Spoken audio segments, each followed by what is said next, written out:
Pada hari ini saya akan membawakan kosmologi altar Tiongkok yang sebenarnya merupakan perluasan dari yang pernah saya bawakan beberapa tahun yang lalu di kampusnya Bu Dewi, yaitu tentang etnomatematik. Untuk memahami kosmologi altar itu kita perlu mempelajari dahulu apa itu kosmologi dan bagaimana mereka itu menerapkan kosmologi itu dalam ritual mereka. Jadi ini mungkin banyak kata-kata yang berbau ilmiah ya. Itu saya mohon maaf sebelumnya kalau misalnya banyak saya usahakan mengurangi penggunaan bahasa-bahasa ilmiah maupun catatan kaki dan sebagainya gitu. Jadi pertama kita itu harus memahami kenapa saya kasih judul kosmologi altar. Terus terang, kita sebelum memasuki apa itu kosmologi altar, kita harus memahami dulu apa yang dimaksud dengan kosmologi. Kosmologi itu kasarnya adalah suatu ilmu tentang menceritakan asal-usul alam semesta, perkembangannya, bagaimana dunia ini terbentuk, bagaimana ini menjadi suatu yang nyata yang kita rasakan gitu. Dalam dunia pendidikan, dalam dunia akademisi, kosmologi itu menjadi tiga kelompok besar penggunaannya. Pertama itu kita sebut saja dalam dunia sains atau dunia ilmiah. Kedua itu dalam dunia agama, ketiga itu dalam dunia filsafat. Kalau sains kita paling gampang kosmologi mengenai alam semesta ini terbentuk. Lemaitre itu pernah membuat suatu teori tentang Big Bang atau ledakan besar bahwa dunia alam semesta ini 13 miliar yang tahun yang lampau itu ada satu bentuk ledakan besar. Kemudian dari ledakan itu dia berkembang menjadi planet, matahari, bintang, dan lain-lain. Kemudian juga berkembang menjadi kehidupan dan seterusnya dan seterusnya. Itu adalah bagaimana mereka menceritakan lahirnya alam semesta. Sedangkan dalam mitologi banyak peradaban juga menceritakan lahirnya alam semesta ataupun lahirnya peradaban. Bahkan dalam dunia filsafat sekalipun kita akan menemui seperti misalnya dalam filsafat Yunani, alam semesta ini dari mana sih? Ada yang cerita misalnya dari air, ada yang cerita dari api dan seterusnya dan seterusnya. Ada Thales dan sebagainya. Dalam mitosnya mereka juga ada cerita tentang chaos, Gaia dan seterusnya dan seterusnya. Nah, dalam hal ini pandangan mereka tentang lahirnya alam semesta, terbentuknya alam semesta, terbentuknya manusia itu akan mempengaruhi tata cara ritual mereka juga, akan mempengaruhi juga aspek kehidupan mereka. Sehingga sebelum memasuki konsep altar, kita harus memahami dulu apa yang dimaksud dengan konsep alam semesta ini. Nah, menariknya adalah kalau dari sudut pemikiran Yunani, kosmos itu artinya keteraturan, dan chaos itu artinya ketidakteraturan atau suatu bentuk kacau.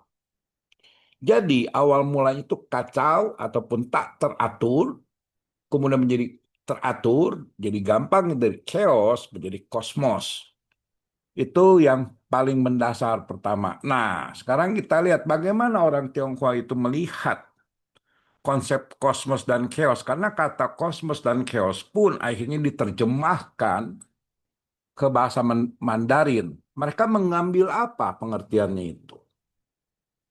Jadi gampangnya kalau kosmologi dalam bahasa Mandarin disebutnya Yizhou Xie atau ilmu tentang Yizhou atau ilmu tentang alam. Nah, kalau kita melihat pemikiran itu, kata chaos dalam bahasa Mandarin sering digabungkan dengan kata huntun. Huntun ini apa? Huntun ini ada dua yang menyatakan tentang huntun ini. Yang pertama itu kita sebut saja Lao Tzu, kedua itu Chuang Tzu, ya itu. Nah, di sini dalam Tao Te Ching bab 25 dikatakan ada benda yang bercampur baur membentuk yang sebelum adanya langit dan bumi lahir. Jadi, kalau chaos itu adalah awal muasal alam semesta, dalam konsep ini adalah huntun itu asal muasal alam semesta. Sehingga bentukan dari chaos itu menjadi kosmos, kosmos itu yang kita sebut universe ataupun alam semesta ini. Nah, dalam bahasa Mandarin, universe itu ataupun kosmos itu digunakan kata Ichou. Ichou ini menariknya adalah itu mereka mengartikan Ichou itu adalah sebagai ruang dan waktu. Jadi dalam konsepnya itu, kalau kita mengambil dari pemikirannya Taoisme, bahwa sebelum adanya alam semesta ini tidak ada namanya yin dan yang. Saat adanya alam semesta ini kan adanya yin dan yang. Yin itu sering diartikan sebagai time atau waktu, bukan sebagai negatif saja. Sedangkan yang ataupun positif seringkali diartikan sebagai space ataupun ruang. Sehingga yin dan yang dalam hal bicara alam semesta ini atau universe bicara ruang dan waktu. Suka nggak suka kita ini terikat oleh ruang dan waktu. Kita terikat oleh ruang dan waktu ini. Karena ada ruang dan waktu, maka kita mengalami keterbatasan. Dengan adanya ruang dan waktu, maka kita mengalami kematian.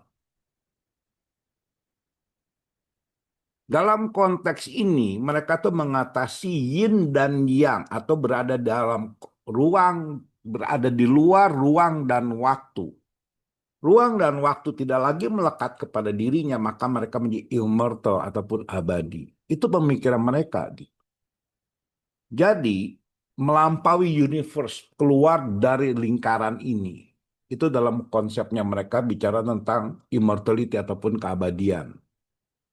Ya, ini dalam bicara keabadian itu mereka bicaranya seperti itu. Jadi bukannya Anda itu tapa ke goa, kemudian apa ya?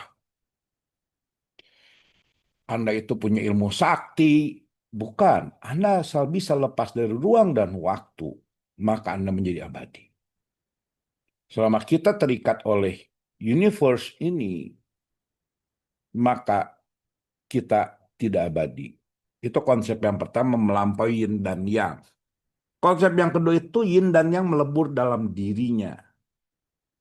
Ruang dan waktu tidak lagi bekerja bagi dirinya. Jadi ini kita melihat bahwa alam semesta itu ternyata dalam pemikirannya mereka itu zaman dahulu sudah bicara space and time. Ya. Nah, bagaimana apa yang disebut space dan time? Bagi mereka itu space itu 5 arah. Gampangnya utara, selatan, timur, barat, tengah. Dan waktu itu 3. Pas, masa lampau, masa sekarang, dan masa akan datang. Jadi waktu itu 3. Sehingga dengan konsep pengertian space dan time ini, mereka juga bisa memperkirakan bagaimana gerak hukum alam semesta. Dengan mengetahui space dan ruang dan waktu ini, mereka bisa bergerak mengatasi permasalahan-permasalahan manusia. Contohnya apa? Paling gampang, itu mereka menggunakan sistem perhitungan untuk memperkirakan nasib seseorang. Kalau di breakdown, sistem perhitungannya itu ternyata bicara perhitungan ruang dan waktu. Dan di situ ada keteraturan. Ya. Hmm, sampai di sini ada yang bingung nggak gitu?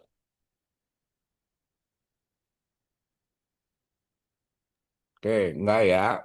Nah, konsep lain selain alam semesta itu namanya Qian Kun. Qian Kun itu adalah yin dan yang atau langit dan bumi. Itulah alam semesta. Kalau kita breakdown lagi, maka itu bicara dua hal. Tampak dan tidak tampak. Atau dunia material maupun dunia non-material. Itulah konsep mereka tentang alam semesta ini. Tentang kosmos ini. Dan semuanya harus memiliki keteraturan. Kalau tidak ada keteraturan, maka itu namanya chaos.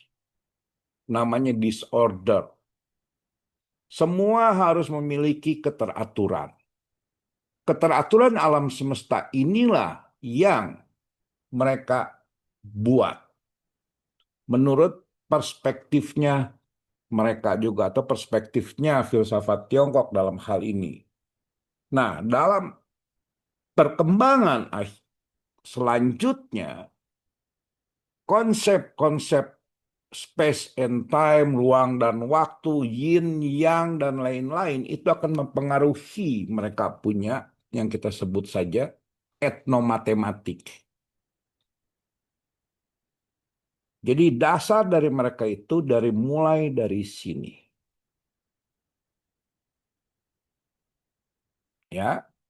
Nah, jadi kalau kita mempelajari etnomatematik dalam budaya Tionghoa, kita akan melihat apa itu perubahan alam semesta.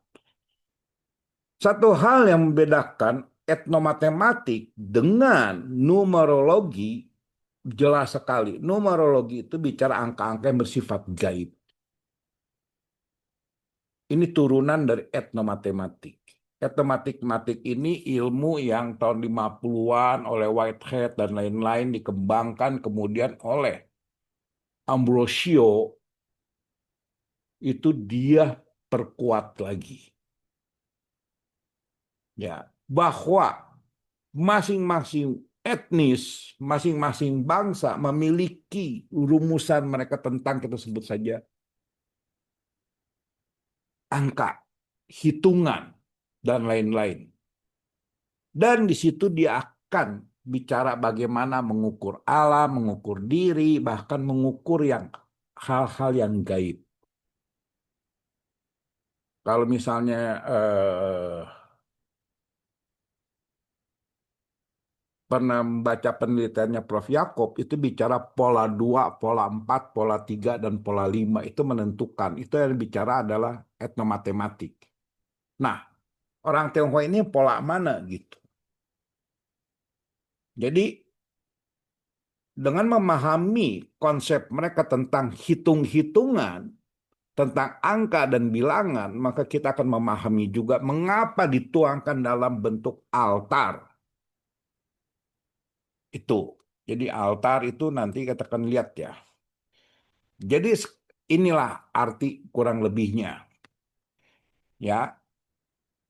Jadi gampangnya suatu yang luas mengacu etno itu adalah etnis lah.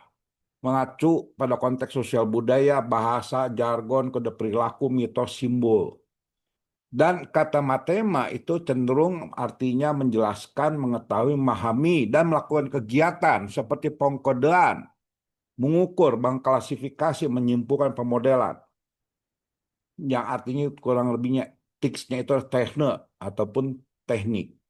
Salah satu yang kita sering bermain di sini gampang itu patwa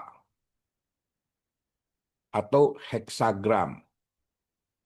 Atau kita sebut saja kalau di film-film itu kalau pasang patwa itu tuh bisa ngusir setan gitu. Itu orang lebihnya gitu. Ya. Nah, pertanyaan besarnya itu adalah apa sih bilangan itu? Angka itu apa sih? Apakah angka itu ada dari alam semesta, bahasa langit, manusia menciptakan 0 sampai 9, atau manusia menemukan. Kita sebut desimal atau 10. Nggak akan lepas dari manusia memandang dirinya 10 jari tangan. Makanya kenapa kita itu bilangannya desimal gitu. Ya. Nah, dasar-dasar angka itu adalah saat manusia berinteraksi dengan alam sekitarnya. Contoh paling sederhana, dalam legenda atau mitos Kaisar Purba Fusi, dia mengamati langit, melihat bumi, kemudian menciptakan, kita sebut saja, menemukan konsep I Ching ataupun perubahan. Dimulai dari angka 0 dan angka 1 atau yin dan yang. Berkembang semua. Ya. Jadi angka bilangan bukan sekedar untuk menghitung 1 ekor ayam, 1 ekor babi, 3 ekor anjing, 5 manusia. Bukan itu. Bilangan itu dalam memasuki dunia agama maupun filsafat, dia akan berkembang menjadi luas, lebih mendalam, lebih spesifik. Nggak cuma sekedar bilangan. Karena itu kita nggak akan ketemu yang hal-hal yang ajaib. Contohnya begini. Bahasa Mandarin dengan bahasa Inggris ataupun Romawi, pada saat dia menilai angka, itu dia bicara 4 itu adalah sebelum 5, 6 itu setelah 5, itu dalam bilangan Romawi. Ya, 4 dan 6 kita turunkan dari Arab. Yang tahun awal saat perang salib itu tuh bilangan Arab diadopsi oleh Eropa. Sebelumnya mereka menggunakan bilangan-bilangan Romawi. Mandarin itu yang kita lihat seperti ini, tapi dia ada namanya Tasye yang seperti ini. Bahkan dia ada yang untuk gampangnya untuk akuntansi, untuk perhitungan cepat. Ada perbedaan-perbedaannya. Dari pemikiran, kita lihat angka 1, angka 2, angka 3 dalam bahasa Mandarin itu adalah ditumpuk. 1 ditumpuk menjadi 2, 2 ditumpuk menjadi 3. Nah, untuk mengatasi permasalahan kesalahan, maka mereka bentuk kita sebut tasya seperti ini. Ya, itu. Nah, kemudian bilangan pun itu merupakan suatu cara kita berkomunikasi. Ya, kalau manusia berkomunikasi satu dengan yang lain itu memerlukan 2 sebenarnya. Pertama itu adalah gambar, kedua itu tuturan. Yang ketiga itu gestur lah. Ya, tapi gestur itu sama juga dengan gambar maupun tuturan bisa timbul konflik kalau berbeda arti. Itu. Ya, jadi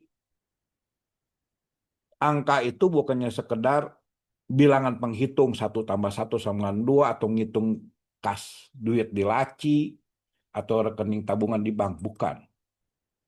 Ya. Nah, jadi kalau kita lihat segala sesuatu itu dijelaskan dengan penuh simbol. Ya. Kalau kita ke kelenteng kita akan lihat simbol di situ. Kita akan lihat teks, tulisan-tulisan kaligrafinya maupun cerita-ceritanya dan angka. Dalam kelenteng itu ada angka, ada bilangan. Ada yang pernah nyadar nggak di dalam kelenteng itu ada bilangan sebenarnya, ada angka gitu.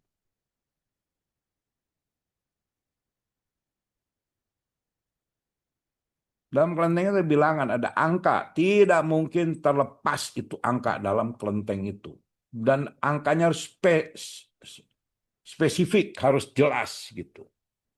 Ini saya skip, ini juga saya skip, bukannya buat nakut-nakutin orang gitu.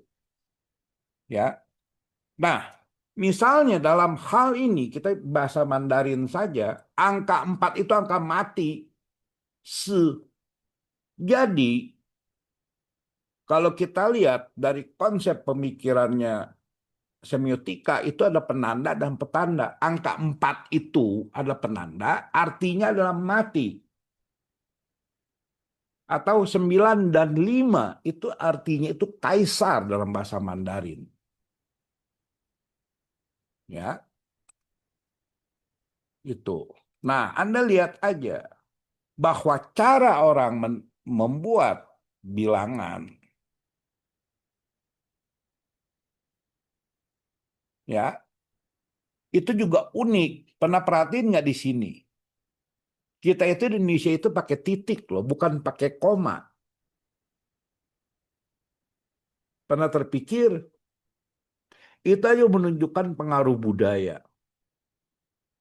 Saat kita menuliskan bilangannya 10.000 aja, itu ada 3 macam ternyata. Yang diterima sekarang itu yang yang sebagai standar oleh PBB itu adalah yang pertama. Yang kedua itu yang kita gunakan. Yang ketiga ini Anglo-Saxons ataupun yang terpengaruh dengan budaya Inggris. Gitu. Sama aja kayak setir mobil kiri dan kanan gitu. Ya. Contohnya apa? Waktu saat kita bicara laksa, itu bukannya nama makanan loh. Jadi Bogor itu nama makanan laksa itu yang terkenal laksa Cibinong. Ya, tapi waktu kita bicara laksa itu ada puluh ribu dalam hal bicara bilangan. Tapi kalau kita bicara makna, laksa itu berarti jumlahnya banyak, tak terhitung, berlaksa-laksa segala macam. Ya, oke. Sekarang saya minta teman-teman semua jawab dah. Tuhan itu ada berapa? Ada yang bisa jawab? Ini kalau nggak ada yang jawab berarti nggak diikutin apa yang saya ngomong. Tuhan itu berapa? Ayo ada yang bisa jawab nggak? Nggak ada yang bisa jawab atau nggak ada yang ikutin? Tuh ada Satu. yang jawab satu. Oke. Yang lain ada yang jawab? Ada yang jawab nol. Ada yang jawab tiga. Nah, oke ya. Tuhan itu jadinya bicaranya 0, 1, 2, 3. Itu kan bilangan. Kita menggunakan bilangan untuk menunjukkan sesuatu yang bersifat absolut, sumber, maha, dan segalanya kan. Iya. Ya, kayak Trinitas, Tritunggal, Trimurti, dan lain-lain. Itu adalah waktu kita bicara Tuhan itu satu, atau Tuhan itu 0, Tuhan itu 3, Tuhan itu banyak, itu adalah manusia memandang sesuatu yang kita sebut saja absolut. Prima causa, kita pandang dan kita menurut penilaian kita itu satu, menurut yang lain itu 0, menurut yang lain itu 3. Ya. Jadi gampangnya waktu Anda bicara 0, bicara 1, bicara 3, atau yang paling gampang itu Tuhan itu satu lah. Itulah penyederhanaan info tentang Tuhan melalui angka. Ya. Jadi udah mulai ada bayangan ya, kita bicara angka itu kenapa gitu. Ya. Contoh yang paling gampang gini lah. Ya, ini semiotika ya, Pius triadik gitu. Jadi waktu kita bicara yin yang, liang i itu bicara angka 2. Artinya oposisi biner.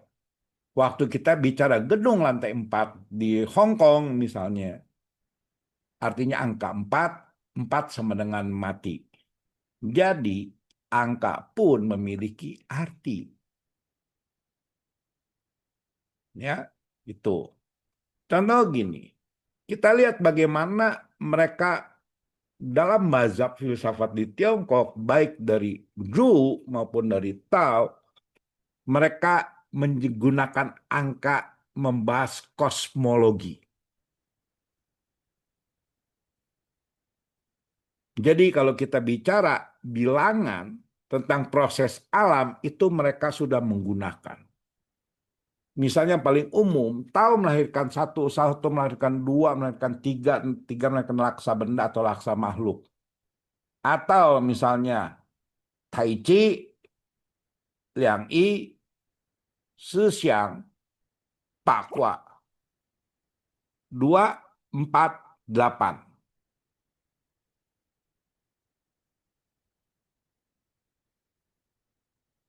Ya, itu. Jadi mereka itu menjelaskan lahirnya alam semesta itu dengan angka, dengan bilangan. Ada terasa perbedaannya gitu.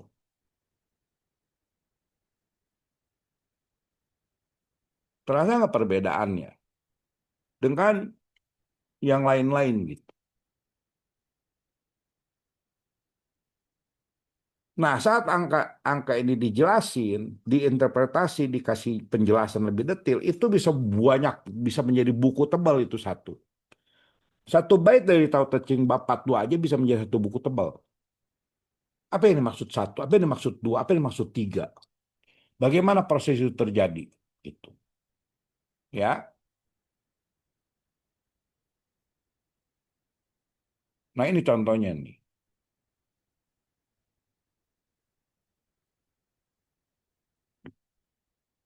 Kemudian pernah nggak kita sadari bahwa dalam banyak kebudayaan itu angka tiga pegang peranan penting.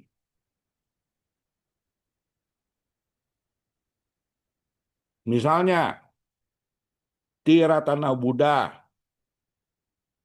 ya, Trimurti, Trinitas, Sansing, itu tiga itu. Angka tiga itu banyak, ya. Angka tiga itu banyak. Apa itu? Gitu, ya.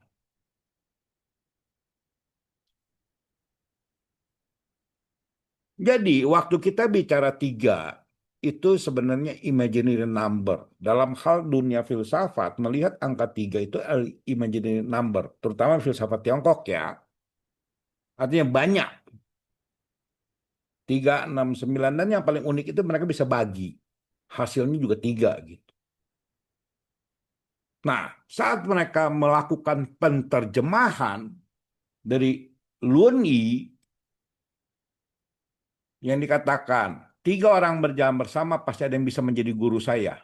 Nah, ini seringkali diartikan 3 orang ini enggak mutlak tiga, tapi ditafsir banyak orang ataupun beberapa orang. Jadi tafsir. Dan mengapa mereka itu menggunakan sistem triadik angka 3 dalam hal pemikiran filsafat Tiongkok? 3 itu menjadi banyak karena adanya yin dan yang plus he atau kita sebut perubahan maka menjadi banyak. Inilah yang membuat mereka punya logika mereka berbeda dengan logika Aristotelian. Logika Barat, logika Aristotelian, hukum kedua logikanya bicara jika ada A plus B, maka salah satu harus dihapuskan atau dinegasi. Sedangkan kalau konsep budaya Tionghoa itu bicara jika ada A plus B, maka hasilnya bisa menjadi beda. Bisa menjadi C, bisa menjadi AB. Itu yang kita sebut yin, yang, zi, wei, tao. Atau satu yin, satu yang itu disebut tao atau jalan. Jadi waktu kita bicara angka 3, mereka menjelaskan seperti ini. Ya, jadi mereka nggak bicara menjelaskannya bahwa ada dewa anu, dewa anu, dewa anu. Ingat, filsafat Tiongkok, baik Zhu maupun Tao itu sebenarnya awalnya bicara rasionalitas. Ya, tuh. Jadi udah ada bayangan belum apa itu angka, apa itu bilangan? Ada mau tanya dulu sebelum lanjut?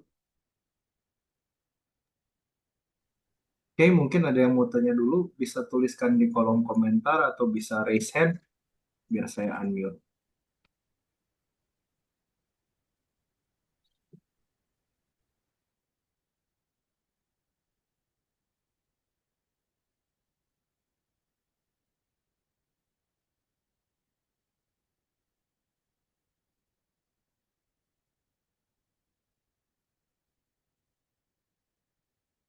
Oke, silahkan Kok Raymond, Pak Oke, Raymond.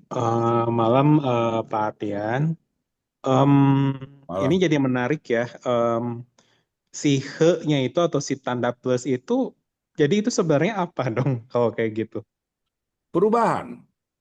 Perubahan. Jadi negatif, positif, ditambah itu ada satu bentuk proses perubahan.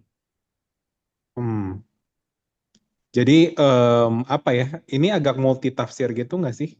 Atau udah fix aja dianggap perubahan gitu? Kayak gitu. Karena dasarnya itu adalah yang saya nggak tahu Anda itu pernah kuliah logika nggak? Logika sih kalau yang ini mungkin pas lagi nggak sih.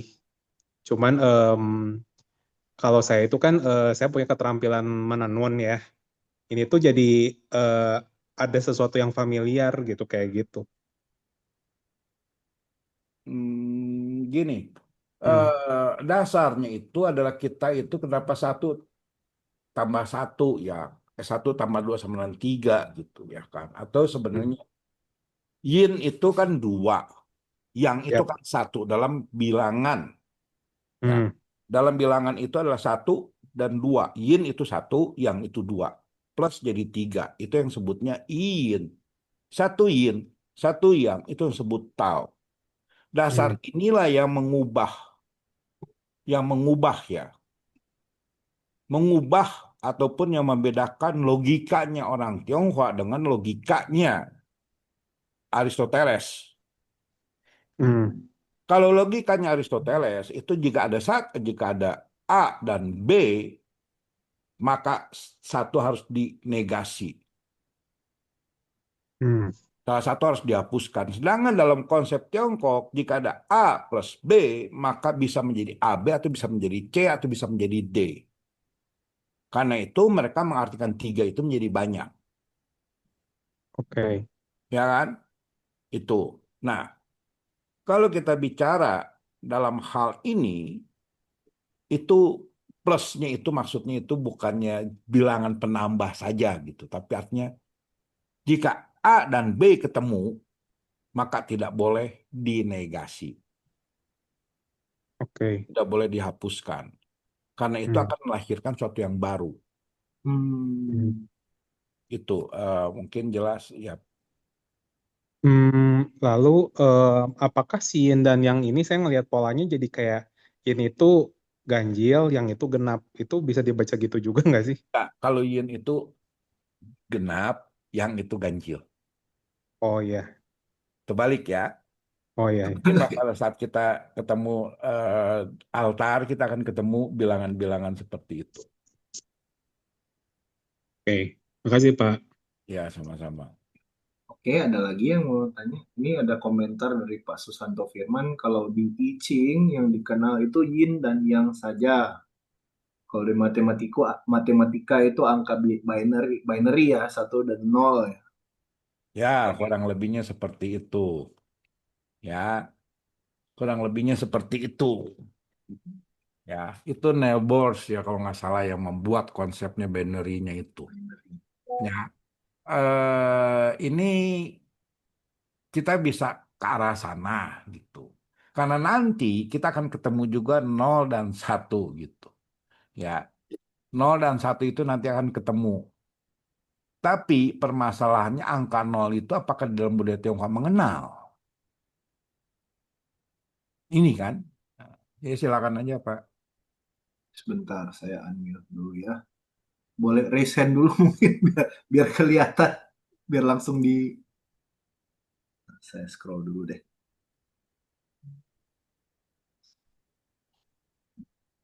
Oke, silakan.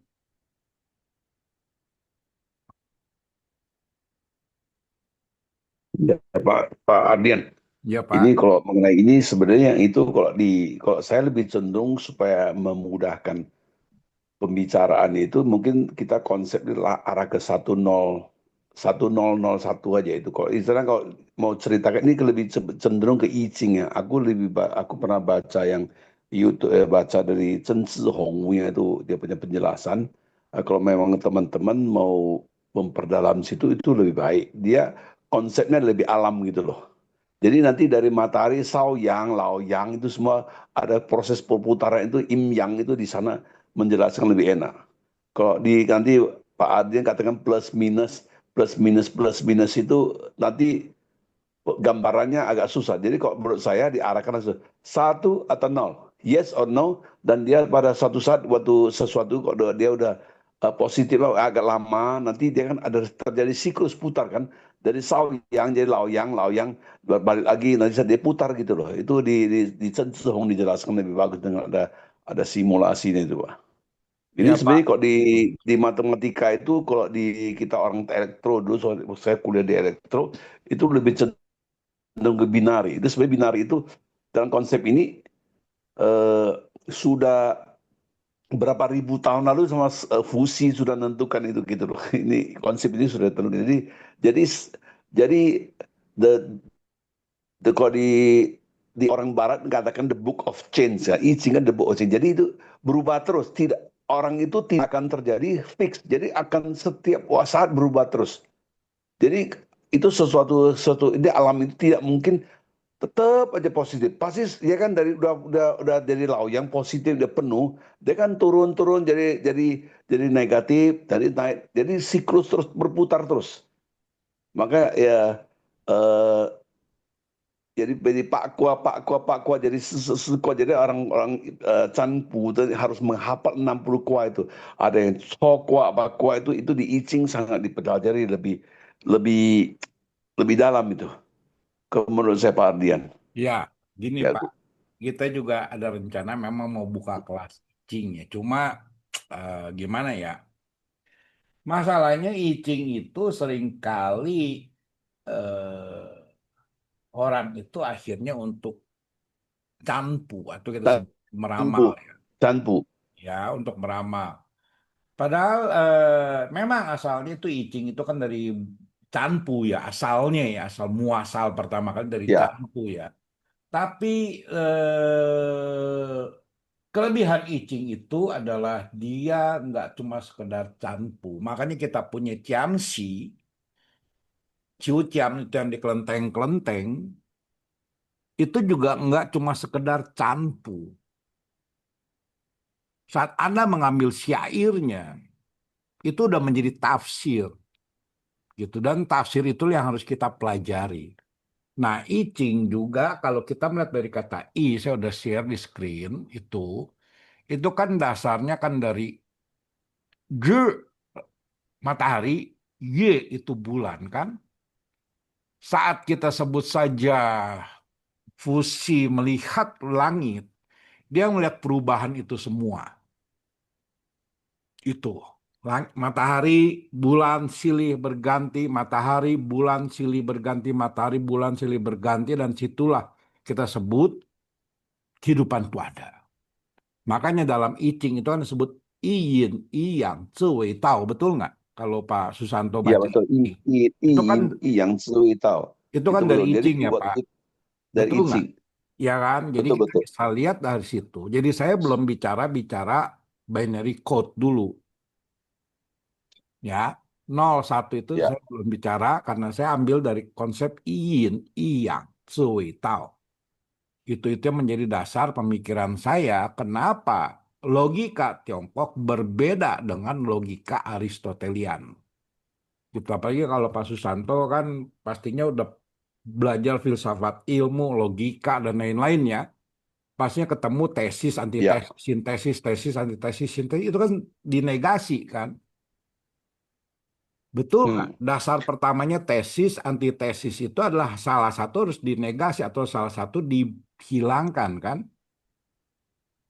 Nah, Tiongkok itu Kalau di binary-nya menjadi gini. Satu tambah satu bisa satu nol dia bukan dua. Binary gitu loh. Jadi gini, jadi rangkaian logika gitu. nggak, Jadi berubah terus. makanya saya bilang jangan bicara binary dulu, ya. Hmm. Kita bicara dari dasar logika Aristotelian. Basic kerangkanya itu harus dimulai dari logika Aristotelian melawan kita sebutnya disandingkan atau dikomparasi dengan logikanya disebut logika I Ching lah, ya. Hmm. Kalau Ya. logika Aristotelian, jika ada A dan B ataupun tesis dan antitesis menjadi sintesis, salah satu harus dibuang kan? Hmm. A dan B itu logika Aristotelian kedua, itu hukum logika Aristotelian kedua. Nah, kalau kita mempelajari I Ching, dia nggak bicara begitu. Bicaranya jadi tahu, jadi sesuatu yang baru gitu. Nah, itu nantinya bisa berkembangnya dalam binary itu berbeda. Pastinya bicara ada sesuatu yang baru, nggak dihilangkan, Pak. Ya, binary juga itu kan boleh dibilang kan waktu Nebors mengembangkan itu kan mengubah paradigmanya orang-orang Barat loh. Contohnya apa? Kalau kita mempelajari filsafat Barat, kita pasti ketemu namanya Spinoza. Spinoza waktu dia mempelajari Tao Te Ching, dia mempelajari I Ching, ya kan, mempelajari ajaran Ru, ajaran Tao, dia mengembangkan satu konsep mengenai Tuhan yang berbeda. Kita sebutnya panentheism. Dan dia dikritik karena pada masa itu nggak bisa diterima konsepnya dia dan dia masuk penjara. Dia masuk penjara. Dia ekskomunikasi lah. Tapi pemikiran Spinoza ini sekarang ini salah satu perkembangan pemikiran filsafat Barat terutama dalam dunia teologi. Itu ya Pak ya. Nanti kita akan Ya, ya. ketemu. Oke, kita Oke, lanjut lanjut, dulu Pak. ya. Nah, lanjut dulu ya. Lanjut. Oke, silakan. Nah, pertanyaan saya ini adalah tolong dijawab. Apakah angka dalam kelenteng? Ada nggak? Tolong dijawab dulu semuanya sebelum kita lanjut. Karena ini semua kan ceritanya kan orang-orang yang di PT ITD, yang ke kelenteng, berinteraksi dengan ritualnya. Ada nggak angka di sana? Bisa dijawab di kolom komentar ya. Mau jawab juga boleh. Ada nggak angka? Kalau ada, berapa? Angkanya angka apa dan berapa? Kalau Anda nggak, Bukan. nah Nah, itu contoh Hio, terus 3 kan? 3 tuh. 1 atau 3. Perhatiin nggak di kelenteng itu bilangan ganjil. Nah, Anda boleh nggak nancepin hiu 6 batang di dalam kelenteng? Nggak boleh. Berarti ada satu 3 angka itu yang menjadi representasi sesuatu, menjadi penanda sesuatu. Itu udah termasuk bagian dari pemikiran tentang keteraturan. Cara menancapkan jumlah hiu saja udah bicara keteraturan, bicara kosmos, ya itu. Kemudian ada angka apa lagi? angka 2 lilin, Sepasang, tapi ada yang satu pasang. juga sebenarnya. Itu lentra lilin itu baru belakangan. Oh, iya. Ya, jadi ada bicara bilangan di sana. Dan mayoritas di kelenteng itu bilangan ganjil, bilangan positif. Kenapa? Karena mereka mengasosiasikan kelenteng secara umum ya, itu adalah tempat dewata. Dewata itu sifatnya yang ataupun positif.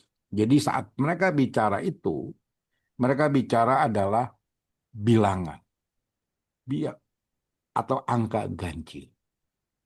Karena angka ganjil dalam budaya Tionghoa itu disebutnya adalah yang su. Nah, saat untuk manusia pun mereka akan menerapkan bilangan ganjil sebenarnya. Ya, jumlah persembahan pun buah harus 5, tuh udah ada yang jawab. Handoko, ada yang harus 3, tapi ada yang 4, nanti ada yang 6, ada yang 10, ada yang 12. Itu bilangan semua. Dan itu bicara kosmos. Artinya saat Anda melihat kelenteng, saat Anda menancapkan dupa dan lain-lain, itu bicara satu bentuk keteraturan alam semesta. Tuh. Ya. Nah, sekarang kita lihat bahwa mereka tidak akan lepas dari world view, dari pandangan mereka terhadap dunia ini seperti apa. Ya. Jadi ada dasar pandangan dunia atau kita dalam istilah saya itu sebut realitas dasar. Jadi ada suatu hal yang paling mendasar dalam pemikiran Tiongkok atau menjadi worldview-nya. Itu. Apa itu? Kita akan ketemu dulu sama ini.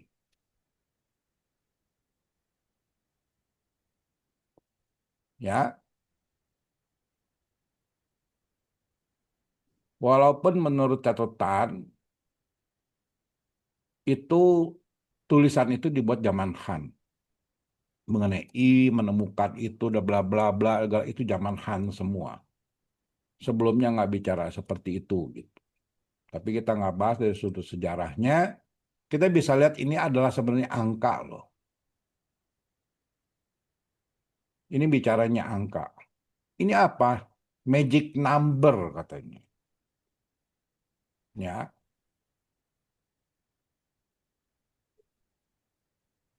Ya. Di sini bicara magic number, square number. Bagaimana ini sampai ke feng shui main begini? Kita bisa lihat. Ini semuanya bilangan semua angka. Dan kita bisa lihat ini adalah permainan. Jelas nggak apa yang saya tulis di sini? Ya, jelas, jelas. Cukup jelas. Ya, Mungkin yang dari HP kelihatan ya. Saya dari komputer layar gede soalnya.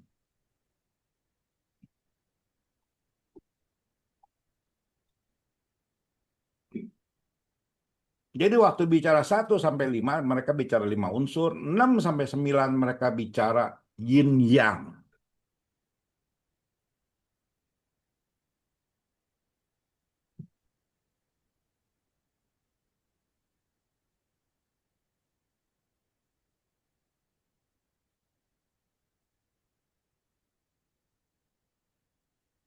Kita lihat menariknya 6 dan 9 di sini ada 9 perubahan yang atau perubahan positif, 6 perubahan yin. Kalau 6 sama 9 ditambah itu sama dengan 15. Jadi kenapa 15? 6 dan 9 itu sebagai lambang Tai Chi. Jangan cocologi ya. Wah, 6 9 itu kayak zaman sekarang. Enggak begitu. Zaman dulu enggak begitu takarannya. Ya. 7 itu poros tetap. Makanya 7 bintang dan lain-lain terkait dengan astronomi dikaitkan dengan poros tetap.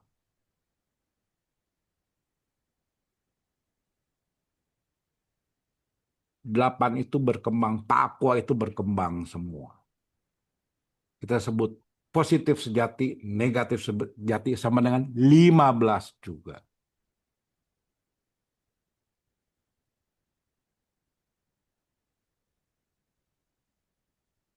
Bingung?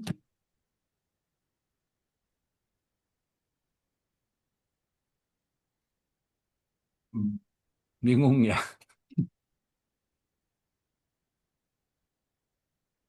Oke, sekarang kita lihat bahasa alam konsep Tiongkok. Kita ketemu yang tadi Pak Firman omong. Kita akan ketemu namanya Uci, Tai Chi, Liang Yi, Sixiang, Wuxing, Pakua, sama Kanzi. Uci berapa? Nah ini. Ya, 0, 1, 2, 3, 4, 5, 6, 7, 8, 9 itulah proses alam semesta. Karena itu uci 0, tiada, kosong, hampa, dan lain-lain. Tai Chi di dalamnya ada 1.